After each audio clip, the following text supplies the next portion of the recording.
Papua New Guinea's Commissioner of Police, David Manning, has ordered the PNG central bank to sort out foreign currency issues for key fuel importer Puma Energy.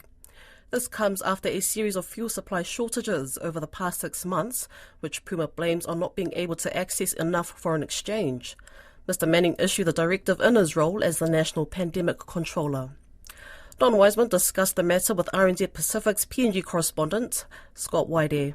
It's clearly not in line with what his day job is as police commissioner, but given that he has that legitimacy under the COVID-19 Pandemic Act, it gives him considerable amount of power across various sectors. So it gives him that legal right to flex that legal muscle that he has. So he's issued this directive to Puma Energy and the central bank to basically come to a table, sit down and sort the issues out. And if you look at it on a wider scale, it affects his operations as well as police commissioner. So when police can't get the fuel they need or there's a fuel delay, then there's also a problem with law enforcement and health and everything else. We first heard about these problems with fuel shortages at the beginning of the year, and it goes back to Puma not being able to get enough foreign exchange to import more fuel, more petroleum, and the banks been keeping tight controls on the amount of foreign exchange that they've been issuing. Mr. Manning says sort it out.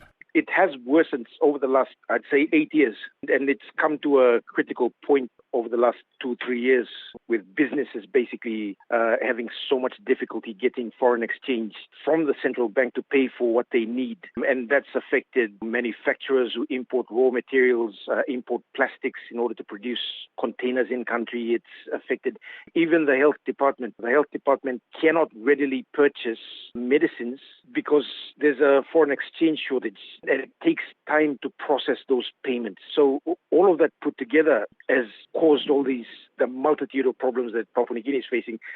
People have come out and tried to explain the situation. The central bank has come out and put out statements trying to explain that within government circles, the narrative is that there's enough foreign exchange in country and there's foreign exchange overseas which needs to be brought onshore. So that's, I guess, the government narrative, both official and unofficial government narrative that's out there. So previously, the Deputy Prime Minister, John Rosso, intervened and tried to resolve the issues that PNG was facing with the fuel shortage situation and brought together Puma Energy, talked to the central bank and resolved it temporarily. Now we've seen this happen again at least 2 times this month, where Puma's issued statements saying that the situation's beyond our control. We cannot supply adequate fuel because of foreign currency exchange problems. Just how bad is it? As you say, it's been getting worse. But just how bad is the fuel supply situation right now for the average car user, say? Okay, so